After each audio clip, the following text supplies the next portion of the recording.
Welcome back, Troglodytes, to your daily dose of guitar information, the Trogly's Guitar Show. We're gonna have some fun unboxing today. So this is like part 2 of like a part 5 series of unboxing just a bunch of guitars. Today we have one new one, a couple of used things, as well as some new gear for the channel. So the first new piece of gear for the channel, I got myself a sweet new Roku TV. No, not really. It is a guitar in here. Now, I believe this purchase is one that a fan of the show actually helped me find. He messaged me on my Facebook page about a guitar that is on Facebook Marketplace. And I get that quite often, but usually people on Facebook Marketplace, they're selling it locally because they don't want to ship. But sometimes you can get lucky and they will ship. I messaged the guy because it was a fantastic price on this guitar. But somebody had made him an offer locally. So I finally caved and I offered him $250 more than he was asking, and I gave him a shipping label just because I've kind of been looking for this guitar off and on. It's another one of those ones that's like, I don't want it to have a Kaler, and this one was a stop bar tailpiece, so it's like, okay, it's worth paying him a fair market value because I know I'll be able to find an end buyer that's willing to pay, you know, top value. But this is kind of a strange Les Paul case, you're probably thinking. I mean, look at this. It's a little bit wider than usual, so does that mean it belongs to like a Les Paul recording? And look at these strange looking latches. That's not what you normally find. Is it a counterfeit? Well, let's take a look here. You guys can decide for yourselves. Cool. It's a red double-cut Les Paul Standard with an Explorer headstock. So this comes from the XPL series. Not everybody knows everything about these guitars, but you know, finding one of these double cuts with the Explorer headstock, I wasn't expecting all this finish checking. That's pretty common for this era. Usually when it's straight up and down, that's due to moisture damage. But some people dig finish checking. I don't personally like the vertical stuff, but at least none of this looks like it's absolutely terrible. Like, is it a repair or is it not? This is just all kind of natural, organic stuff. But this will be another one for the XPL series. A little goofy thing from the mid-80s. And, you know, that's exactly what belongs on this channel. Now, unboxing number 2. This is usually the sponsored segment, so let's go ahead and open this one. I don't really consider this a sponsored episode because there's no giveaway or anything, and StewMac did not reach out to me. I reached out to them, and thank you so much for this. I've been having all those issues with the Epiphones lately. They just have some uneven frets, but everything else about the guitar usually is pretty good. So if I can fix a couple of high frets and learn how to do that, that would make my life a lot easier, because packing them up, shipping them back to the dealer, having the dealer then ship me back another one, which may or may not be any better, it's just not something I was interested in doing. So hopefully what's in here is going to help us with that. Last time I worked with StewMac, I had reached out to them because I wanted to review their new shipping system. And that shipping system is fantastic. I still have a couple of them saved just in case I need them. I mean, I did some thorough tests with those things, and it held up to every single test as long as all the bubbles were inflated. So I reached out to them and I said, hey, would you be able to send me something that I could fix those Epiphones? And they basically just said, hey, give us a list, we'll send you anything you want. So I picked this out. This is something I'm going to start using on my workbench now. So you can lay your guitar's neck on it like that, or you can prop it up like this if you want it a little higher up, or if you're setting your guitar up and you're trying to do the intonation while you're holding it like this. This is gonna make me feel a lot more secure than those tripod things that I was using, especially after my accident. This little guy right here is one of their fret hammers. I can use this to ensure that all the frets are properly seated in the fretboard. That way I'm not trying to level something that just needs tapped back in. This, I believe, is what you use to level the frets. I know there's a few things that look similar to this, so we'll have to look at that. And this is just a small one. But where's that thing? There it is. This is the only thing I was actually asking of them. So all this other stuff was just StewMac being nice.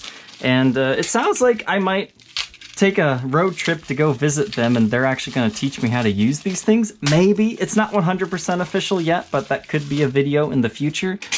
But they're calling this the Fret Kisser. And I am super excited for this thing. So it looks just like a regular fret rocker, right? But it has this abrasive part in the center. So as you're doing that, you can just do that a little bit to do a little bit of spot leveling. And I'm guessing that this is gonna solve like 95% of the issues with the Epiphones. So you can either pay somebody 150 bucks to do that work for you, or you can get one of these things. Some other things they sent me here. It looks like I get one of their original Z files. I'm really excited to get to try this thing out. I believe this is used to give me a nice crowning on each of the frets. So I'll probably get some good use on this, but I'm not gonna use it on anybody's guitar until I practice on a couple of Glaries first. Oh man, that's pretty fancy too. Looks like there's also a long guitar scale version there. We've got some tape here so I don't destroy the fretboard. We've got some micro mesh. And this, I didn't even ask for this, but I am super thankful for it. So, fretwork. Step by step, just in case we can't get together and they can't teach me this stuff. They sent me this just to get me started for now. And How to Make Your Electric Guitar Play Great by the legendary Dan Erlewine himself. Looks like some more masking tape for the body. What is in here? This is just so much stuff. What is this?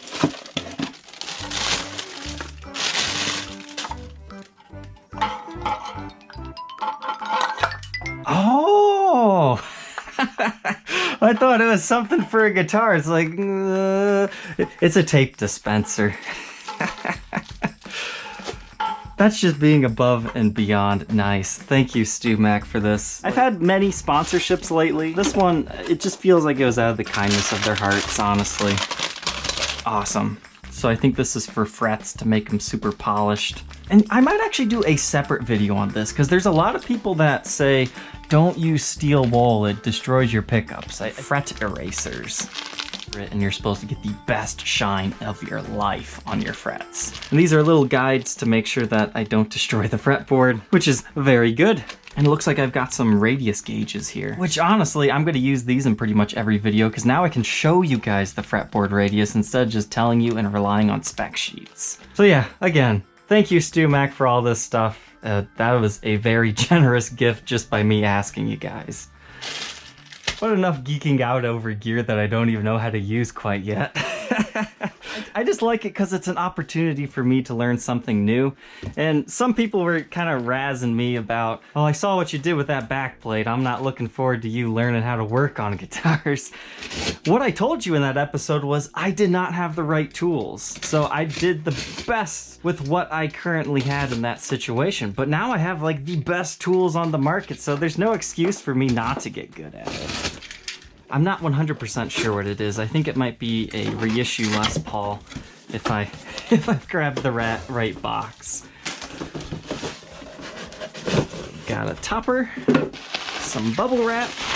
So this thing showed up on Reverb. It was a pretty darn good price, and I got really excited for it. But after I'd made my offer, he made a counter, and then we finally came to an agreement. I realized this was not the guitar I thought I was buying.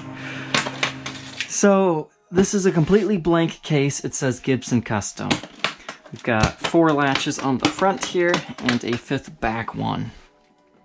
We open it up, and what is inside? A beautiful golden interior. It is a beautiful gold top with P90s. We've got the nylon saddles. And what is on the headstock? The crown. And it says Les Paul on it too. So what I had thought this was another one of those 68 reissues that I've actually already done a video on. These are awesome guitars. I absolutely loved my first one. Now, if you remember correctly, I didn't actually end up selling that guitar because what I did is I actually returned it to the seller because the truss rod on a brand new guitar was already bad. Just like the one on my Slash double neck on that 12-string side. I thought that was really strange that one of these had that. So I sent it back to the seller, and then he sent it back to the place that he got it from. So he ended up getting more money back out of it than what he had sold it to me, so it was kind of a win there. But it's just surprising that sometimes you can buy a brand new guitar with a maxed out truss rod. I don't see how that happens. But I thought this was one of the anniversary ones. But apparently, without my knowledge, Gibson is actually going to continually make these. Because it was my understanding that that was just a limited edition run. But then I noticed that the COA, it just says 68 Les Paul standard. So this is just a brand new custom shop thing. This was made in 2019, whereas the limited edition run was done in 2018. I mean, it's still the exact same guitar, and let me tell you, this thing is lightweight for a full weight Les Paul, and I had a blast with my last one. This is another investment into the channel that I used with my Poshmark sponsorship money. Not all of it, I still have to find some other stuff to get. But when I purchased my gimbal, I thought this is going to be like the end-all be-all of, you know, B-roll shots. But I quickly found that this doesn't really do what I want it to do. This is what I use to get those sweet carpet shots where I just kind of go back and forth on the guitar. It's great for that, but I think I'll be able to use this for like guitar shows or if I go to NAMM. I just need to get one of those holders that's like this, because then I'll get way steadier shots. But this, I think, is what I needed in the beginning. So let's go ahead and get this open real quick.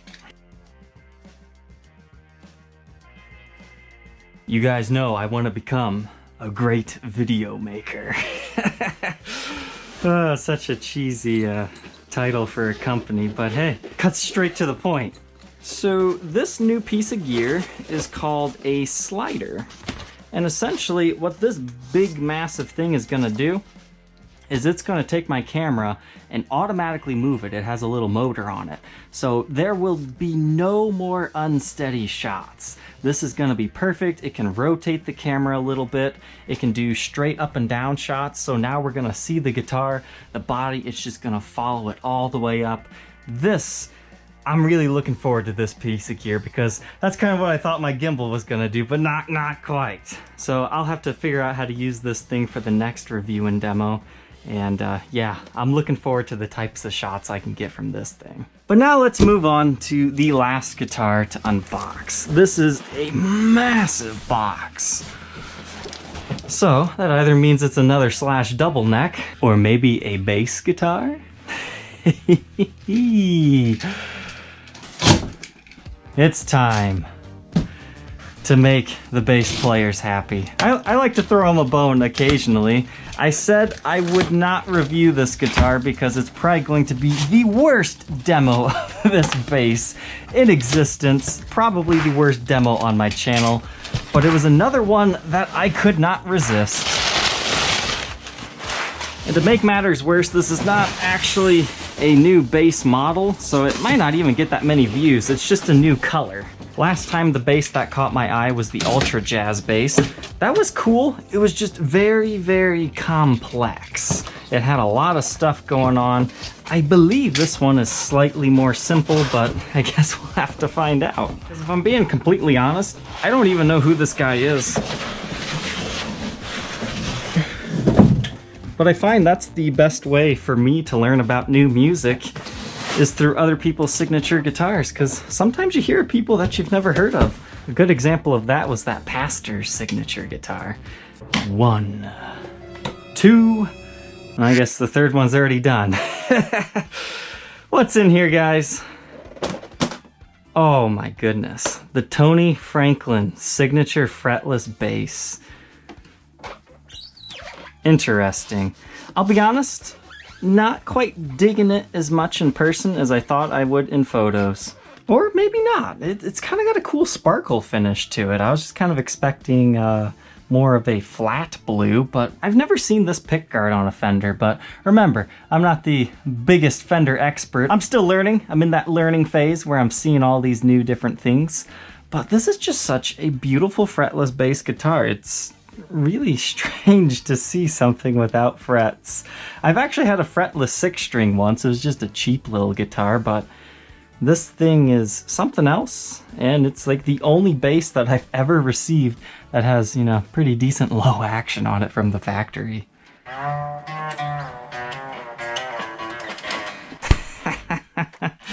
Because even my fretless guitar at least had the lines where the frets were supposed to be. But here's one for you bass players. let's move on to some boxings. This didn't get a full review and demo, it was just sent in for consignment because I had already reviewed one of these. But these tiny little Les Pauls from Edwards, even that grassroots one isn't too bad. They're pretty cool, so definitely check one out. And the fact that this one was upgraded with a Gibson 57 Classic Plus, yeah, this was definitely a very playable one. Just as an interesting fact, something happened to this guitar in shipping where the speak-up no longer works. I'm kind of still working with the buyer on this one at this point in time, but something seems to have gone on with the wiring. But I also sold the Grassroots Les Paul. That one didn't take too long either. Next up on the packing table here, the purple Epiphone Les Paul Classic Worn. This guitar was really nice. I enjoyed its tones. It was rather bright. Yeah, there were a few frets that could have been done better, but overall, I would say it was okay. But this model kind of leaves me with a bad taste in my mouth, just because the Les Paul Classic Epiphone has so much more than the faded Worn series. It just seems wrong that these guys don't have the same electronics as those, because the Worn finish is what's supposed to make it $50 cheaper, not stripping other electronics out of them. But I still had a great time playing this one, so let's go ahead and get it to its new home.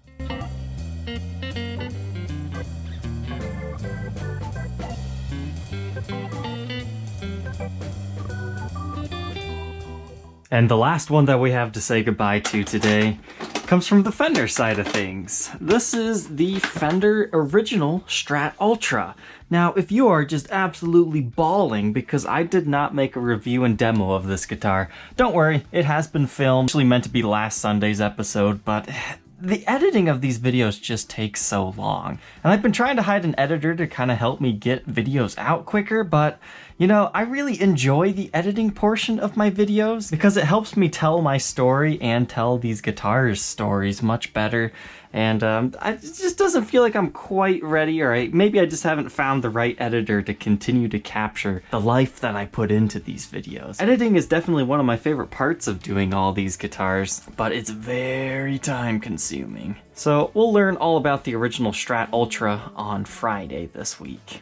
I guess the other thing is I do not have a huge budget to pay people, so I guess you gotta get what you pay for when you're only offering 30 bucks a video. Because these videos, they might not look like a lot, but there is a ton of behind the scenes work. If you guys are interested, I'd gladly do a video of my whole editing and filming process. But being a guitar channel, I didn't know if you guys would be interested in that or not, but I'll leave that up to you. But thank you for tuning into today's unboxing and boxing episode. I hope you enjoyed, and we will see you tomorrow on the next episode. Take care.